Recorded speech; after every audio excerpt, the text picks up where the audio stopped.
Welcome to Mindful School Marketing, your go-to podcast for personal and professional growth. We're school marketers, business owners, and moms passionate about connecting other school professionals with tools and strategies for success. We love solving problems, exploring new ideas, and thinking outside the box. Let's transform your school and life starting right now. Transform your school's admissions and marketing with Inquiry Tracker, the ultimate solution for managing inquiries seamlessly. Discover how you can make your admissions process more efficient and effective with this leading solution. Welcome to Mindful School Marketing. I'm Aubrey Bursch. And I'm Tara Clays. Today we're joined by Dr. Tiffany Bridgewater, a passionate leader in independent education and with deep experience in enrollment strategy and diversity work. Tiffany recently concluded a decade at Louisville Collegiate School in Louisville, Kentucky, where she served as head of lower school and director of community engagement and belonging, helping to increase both enrollment and student diversity significantly. She's also a national consultant and trainer guiding schools and nonprofits in building inclusive communities through intentional relationship-driven strategies. Welcome, Tiffany. Thanks for joining us today. Thank you so much. I'm excited to be here. Yes, Tiffany, we're excited for this conversation. Can't wait to dive in. We're especially excited to hear your insights on what's working and what's next for independent schools. But before we dive into that, can you share a little bit more about your journey in education and how your roles have evolved over time? Absolutely. Well, my journey in education began just like many of my friends and colleagues. I began my journey in the classroom. A one-year internship turned into about 10 years of sort of direct instruction in the classroom, at which, I spent some time teaching women's literature at the Madeira School to seniors. I spent a couple of years at the Potomac School teaching 7th and 8th grade media literacy. And because most administrators that I know don't ever completely leave the classroom, I've also spent the last 5 years at Collegiate co-teaching African-American literature in our high school. So I've always had my foot in the classroom, but not directly over the last number of years. Thank you. What a good story.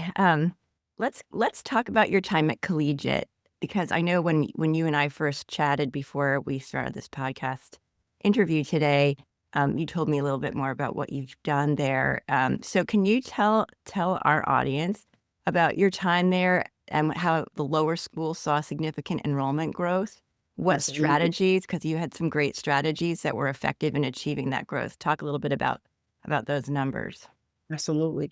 Well, I think, in thinking about what strategies we used, I think most effectively, some of it was, well, first and foremost, it was sort of branding and reputation building. And that was really important to me because when I joined the lower school 10 years ago, we were pretty small. I looked back at our numbers, and we probably were somewhere between 230 and about 240 that first year in 2015.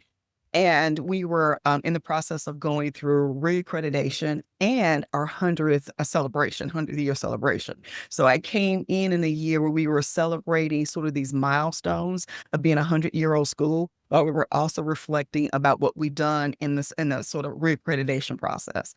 So it was a good time for me to sort of sink my teeth in and really try to figure out where I'd landed and what the lower school really needed and how I could help support the lower school. So in order to sort of start that process for me, it was really as I was learning about the curriculum and the program and sort of the things we've been doing over the last number of years, it was also working with my team and the enrollment management team to really figure out, well, where do we want to go based on some of the feedback we were getting back from parents and from faculty and staff through the reaccreditation process. So intentional sort of clarification of what was important in the lower school. And also what's been my experience with independent schools, particularly K to 12, there's so much emphasis on the end result. Where are my kids going to go to college? That people sometimes forget, well, most of our kids matriculate all the way through the school, beginning in the lower school. That's why we have so many lifers. So it was really trying to help prospective parents understand the journey doesn't begin in the upper school, it actually begins in the lower school, and branding and marketing that, and really helping parents understand what that 6-year process is going to be like in the lower school and how that process was really going to help form what they were going to be able to do in the middle school, in the high school, and then beyond. So a lot of that was just being intentional about marketing and branding the lower school.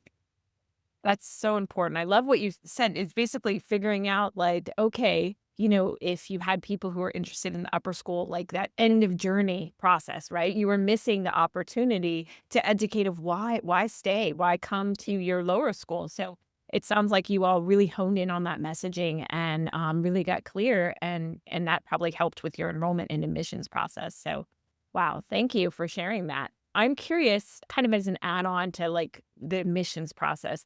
There's a topic that comes up in every single one of I lead monthly small school leaders meetups every single time, and it's how to involve faculty and staff in the admissions process. So, could you talk a little bit about how maybe you've seen this done, in your school, like what worked, what didn't, what strategies, and what's important to consider? Absolutely. Well, for me, I feel like faculty is essential, faculty and staff, but definitely faculty, because, at the end of the day, families will talk to me maybe, 5 or 10 minutes, but they're going to really, as we're walking them around the school, they're really going to be able to see that what I say is kind of that work in action. And so having the faculty really be a part of, what are we going to be highlighting? What do we really want to show families in our classrooms? What's really important about the message as we're sort of having them walk through the process of looking at JK for us through a fourth grade. Because remember, sometimes, families sort of focus only on the year that they're applying for. I just want to see second grade. But for us, it was really important. Well, let us show you what kind of happens with our first graders who are going to transition in with potentially your child, and then what your child is going to see after second grade and third and fourth grade. So again, it was about us being really intentional about there is not just one grade that you're going to be experiencing if you're at collegiate. There are actually 13 grades. And so we're going to isolate and kind of show you before and after the grade you're looking at. And I think that really helped parents get a better understanding of the program.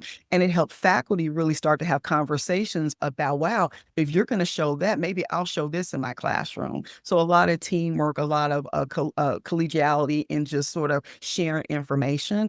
And then again, being really intentional about high points at every grade level. Thank you. Great information to involve the community. Let's talk a little bit broader now about tailoring communications to family backgrounds. That's something that you mentioned. Can you share an example of what that looked like in practice? So, again, sort of understanding your clientele, the prospective folks who are coming to your community. Remember, when I joined collegiate, it was a 100-year-old school. So, people have a perspective or an idea about what they think collegiate is based on their time here at Louisville. There are only 3 independent schools in the city. So it's really clear kind of where you're going to go if you're looking at one of our schools. And so some of it for us was really helping us families understand, um, if you're looking at collegiate, you're looking at our mission statement and you're looking at our cornerstones. And from there, we kind of talked about programming. So involving everyone in that prospect, involving everyone in the ability to sort of share the story of collegiate. Because the other thing that we have going for us is we have a lot of longevity in our community, not just of families, but also of faculty. So again, really getting faculty involved who could have, intimate conversations about their time when their children went to collegiate and those pieces. Really understanding what families were bringing to our school when they came for tours. So before I arrived, it's my understanding that the director of the program really sort of didn't sort of meet as intentionally with families at the beginning. It was more sort of once families were already in the process. For me, it was really important. No, if a family wanted to meet me right away, let's meet right away. And then it was really having the enrollment management team work with me to give me those nuanced things about a family. With this family through the process, they've asked us about diversity. They've asked us about financial aid. They've asked us about gender allocation. They've asked us about the math program. So any little nugget that the enrollment management team could give me when they brought a family to see me, I could really hone in on that based on the things that we prioritize in the community.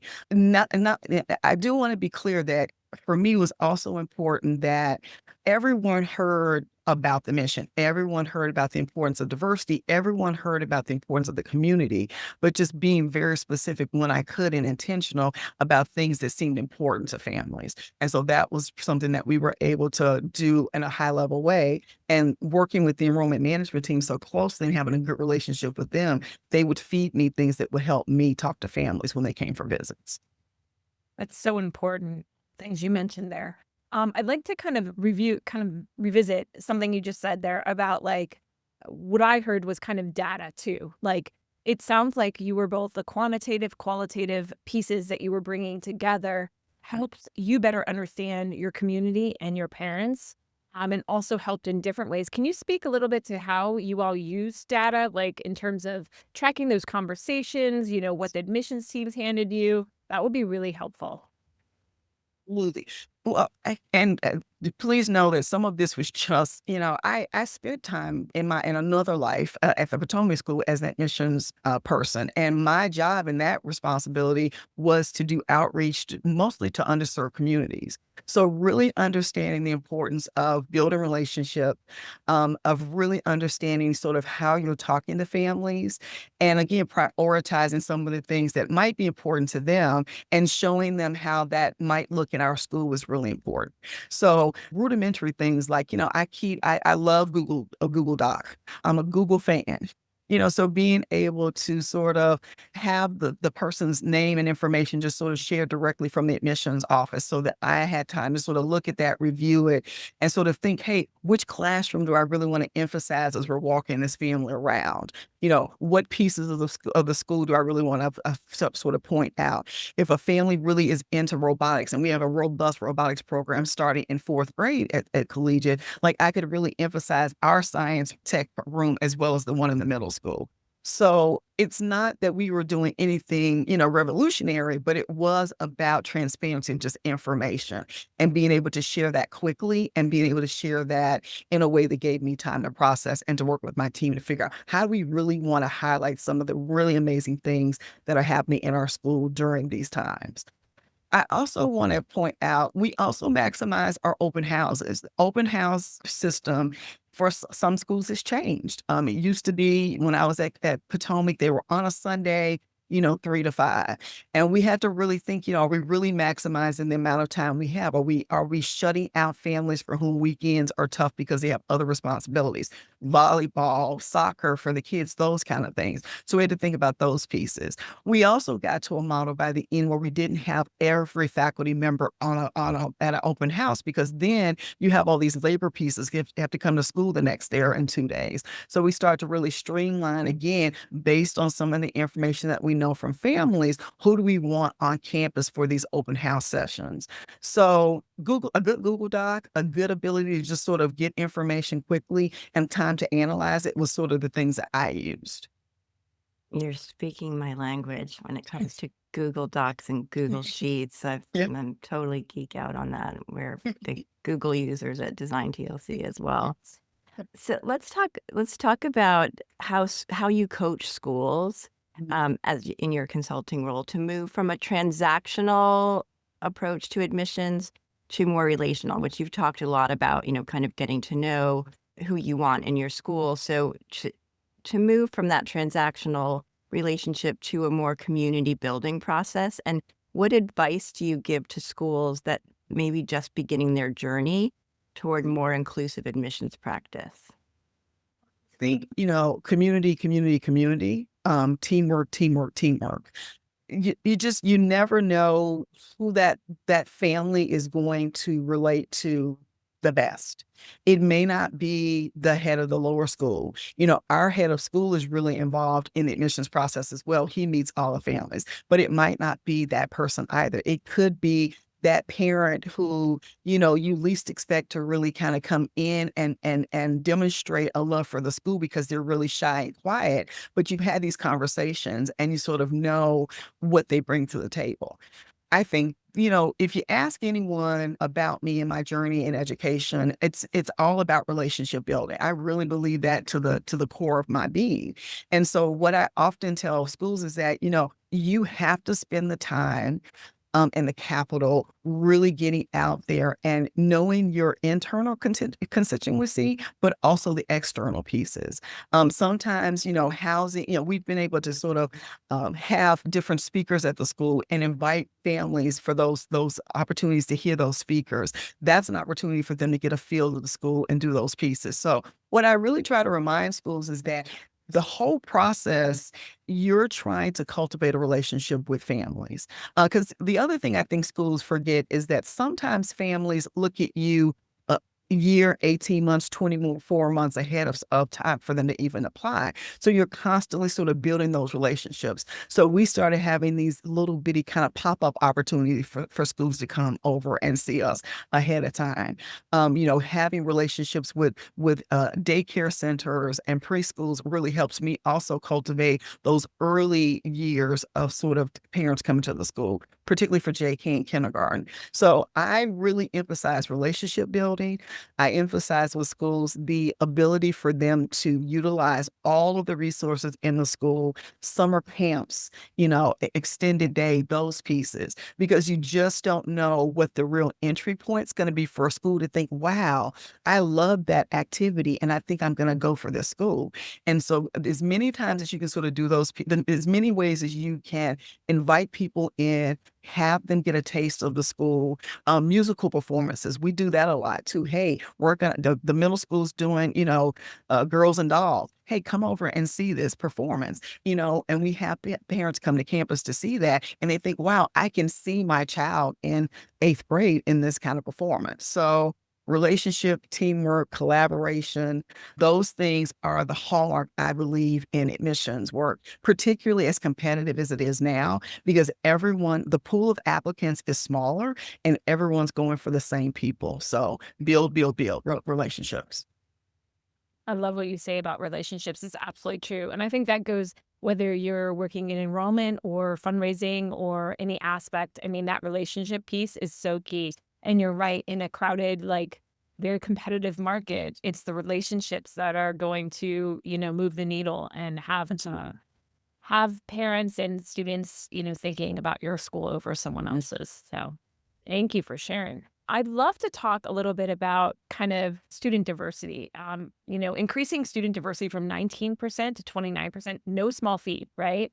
So what were the key levers that made that growth possible? And then also, and maybe through that process or before that process, what have you learned about retention of students of color that schools need to consider more deeply? I think this would be a very valuable conversation for schools to consider. Right. This was one of the questions I think that I'm still processing because, in all honesty, I go back to just my school was ready to do this work. To increase students of color in the school, in the whole school, JK through 12, and more importantly for us to retain them. So I think that I got so lucky that I joined a community that we said we wanted it and we worked to do it, right? And so I think that some of it is just a will, a tenacious will to do it. And then I think the other piece for us, quite honestly, was figuring out that we needed to be intentional about having someone that was really sort of thinking like your law school head, like your technology person, someone who that was their responsibility to be thinking systematically about the process. And so, remember when I joined Collegiate in 2015, I was just hired to be the head of lower school. We did not actually have a diversity practitioner position at that point. So it wasn't until 2020 at the height of COVID and everything's a little bit crazy in the world, that my head of school created that position and asked me to join in that position. So although we had been doing some work between 2015 and 2020, absolutely, it was sort of like we were throwing darts in a dark room trying to hit a bullseye. So then, you sort of get the position and then suddenly you have, someone who is thinking, okay, so who are the folks who are interested in this work? So identifying sort of the people who are already on the bus. Who are the people that are kind of on the sidelines? Who are the people who are down the street? So doing that work early on was really important for me, getting the board involved and getting them to sign on to, our mission about diversity, those pieces. And then really just, again, continuing to work with the enrollment management team, my division colleagues, faculty and staff to really think, okay, what do we need to do this? Who are the folks that we need to make sure you're part of these pieces? We did a overhaul of our curriculum and actually included a diversity piece to it. So that then allowed all the faculty to have say in it. And then to be able to say, yeah, in my classroom, these are the ways that I'm actually thinking about diversity work. And this is how it's coming about in the classroom. So again, you're building on things that you already have, but you needed some systems in place to actually have everything sort of align and come together. And then it was really easy for us just to show parents, well, this is the way our curriculum lays it out. This is what our programming looks like. Here are the things that we are doing intentionally around activities. We created a student equity fund that also allowed us to give additional money discreetly to families above and beyond tuition. That helped with diversity pieces, which helped families to say, wow, this is a school that's really trying to, keep me and retain me. So it just, you put all those systems in place and people start, and you talk about it and people start to see all the things that are happening. And it's like the Pied Piper, people will come.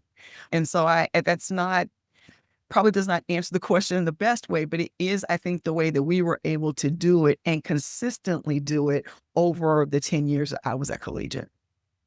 Thank you. That's really, it's interesting to talk about in these times right now. And, we've had some other people talking about the current climate. We've had some panels and just talking about the trends in schools and how some schools are feeling the need to kind of back off of this effort. So I'm glad that we're recording this and having this conversation because I think it's important that we keep it top of mind. So I'm grateful. And if you have anything you want to add to that, feel free to do so. I appreciate you having conversations with people, and I do hope that we can continue to talk about it. I think that for me, it's work that's been important and essential for me for a number of reasons, primarily just because I know that I've been in schools where it's also been important. I've been really fortunate from the schools that I was in on the East Coast to my time at Collegiate. I've always intentionally looked for schools who are walking that walk when it comes to inclusion and belonging, because ultimately that's what it means. We want to be safe places for everyone. And so I love the fact that I'm leaving a school that is continuing that work. And that I'm sure I'm going to be supporting them in, over the next couple of years, because I do think that it's difficult, but it's not insurmountable. It's work that we can continue to do in a high level way. We just, again, have to be intentional about it. Yeah, I think sticking to values right now is really important in all types of organizations. So thank you. Are there any red flags that you help schools identify in how they present themselves to prospective families, especially from underrepresented communities? I think red flag, I don't know if that's sort of how I would think about it. I think for me, I just tell schools, be intentional about who you are. Families, they will sniff out things that don't feel real. And so I think that, again, it's one of the reasons why, I said to the enrollment management folks a number of years ago, if we're doing it and we're doing it proudly, we should be able to say it. And we shouldn't be making up things for specific families. We have to go in and talk about what we do every single day. That's the reason why, for me, no matter who I'm talking to, when I'm talking about the lower school, diversity work is going to be in the center of that. As the, former community engagement and belonging director, if I was talking to middle school or upper school families, diversity was going to be a part of those pieces because it spoke to our ability to work around inclusion and belonging. When, our head of school talked about it, it was really important I wanted him to be also a person who voiced it because again, that work couldn't happen without the head of school. So my piece to schools really is making sure your head of school is involved, making sure that if they have a diversity practitioner, that relationship is very close and that they're working very closely together. Because I think that they have to, and particularly in the climate that we're in now, with the enrollment management group, I think it's really important, again, for them to understand how they're walking the walk in terms of community engagement and belonging and inclusion. And I think for me, it's also making sure faculty understand that, no matter what, parents are going to be looking for ways that you are demonstrating this is a safe space. This is a space where kids are going to have voice, where they're going to have agency. And so being able to do that authentically is really important. That's so powerful. I think it kind of aligns with what we talk about here a lot on the podcast, which is like basically the alignment of your admissions, what you're representing and talking about in admissions is actually what's happening in the program, right? So that you're giving your prospective families that this is what we do, and then we're actually doing it, right? And it's lived out throughout so that they understand. And you're right, they can sniff out when things aren't happening, right? And so being transparent and all the things you mentioned is so important. So really thank you for bringing that up and sharing that wisdom with others. I'd love to kind of get your take on our next question, which is, we're the Mindful School Marketing Podcast. So we definitely incorporate a mindful question in that because mindfulness is important to us. So I'm curious, we talk about it often, how it applies to school leaders and enrollment and marketing staff. How do you define mindfulness and how do you apply it to the work you do? Well, it's interesting that you asked that question because I'm actually almost done with sort of being certified to actually teach mindfulness practices because for me, it's really important. I sort of got my first introduction to mindfulness practices through school because we were earnestly trying to find ways to just help faculties right after COVID feel like they could be at work because they were also grappling with just health things and just the reality of a pandemic. And so it sort of started during that time period. And it's interesting because we were also trying to figure out, for me, the high school kind of had some things that they were doing, but the lower school didn't. And we were trying to figure out how to help just with some breathing techniques and sort of meditation for the students. So that's where I got interested, took a class, loved the class, and then last year decided, okay, I'm just going to go for it. So I'm a bit of I'm already on board with it. And so for me, I think it's about having people understand that, school folks that I know, and myself included, we're usually kind of type A. We like to get things done. We work at high level. We're a bit of a perfectionist. So mindfulness for me is my opportunity just to quiet my brain and really sit in silence, which I'm not great at. I can talk all day long. I'm not great at sitting in silence. So my practice really has helped me to just calm my thoughts, label them when I see that I'm sort of going in that spiral, and being able to just forgive myself for those moments when I am on 10 and need to get back down to 0. So I think it's really important. And it's, like I said, it's work that I've co-signed in our school in terms of working with faculty and with students. And I'm really hopeful that during a time where I think people are more stressed, that more folks will look to mindfulness as a way to just, again, quiet their brains and forgive themselves for, kind of being on 10. Thank you. How fortunate that we just wouldn't even realize we had a mindfulness expert on the show. Thanks, birth. I'm getting there. I'm excited about it. I'm hopeful in the next couple of months I'll be ready to go. Awesome. We're going to move into our rapid fire questions now. So this is my favorite question. We ask all of our guests, if you could put one book on the high school curriculum as mandatory book, what would that be? All right. So you got to remember, I'm an English major. So that this was a question. I was like, how do I do this? So I think I'll just do But one of the books that I've taught at Collegiate for the last 3 years is Passing by Nella Larson. I went to Fisk University for undergrad, where I majored in English and specifically African American literature. And the Harlem Renaissance and sort of the 19th century, kind of 18th, 19th century mulatto character was really something that was near and dear to my heart. I did my master's thesis at Marymount on the tragic mulatto. And so in Nella Larson's Passing, you have this pretty intense relationship between these two women who both are passing, but doing it for very different reasons. And the outcome I will not share because that's the beauty of the book, but it's really short. And like I said, we've been teaching that for the last 3 years. And I'm excited because my co-teacher has already asked me if I would come back and teach it with him in the fall. And I said I would. So Nella Larson, Passing. Oh, you have Thank some lucky you. students in that room. I bet they have a wonderful time with you because that book sounds really interesting. I'm sure It's it amazing. spurs some amazing discussion. It's amazing. Yeah. What is one app you couldn't live without?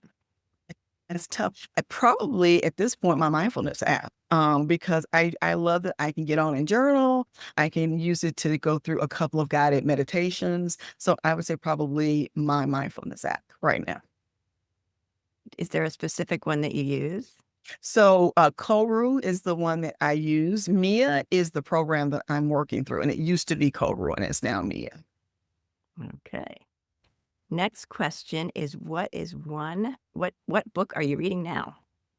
Another really tough one. I can't pick just one, honestly. I'm an avid reader. My niece, she teases me mercifully because, like, I'm that person who will sit curled up on my sofa and read a book first and foremost before I do anything else. I just finished Crucial Conversations because we sort of did that 2 years ago at school, and I'm sort of resurrecting it for a teacher training that I'm going to be doing in the next couple of weeks. So Crucial Conversations, I just reviewed again.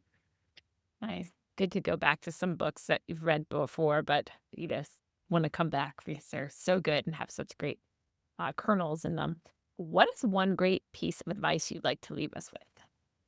I think my mentor, and still my mentor, he's been my mentor for 25 years. Be open. I think be open, be flexible.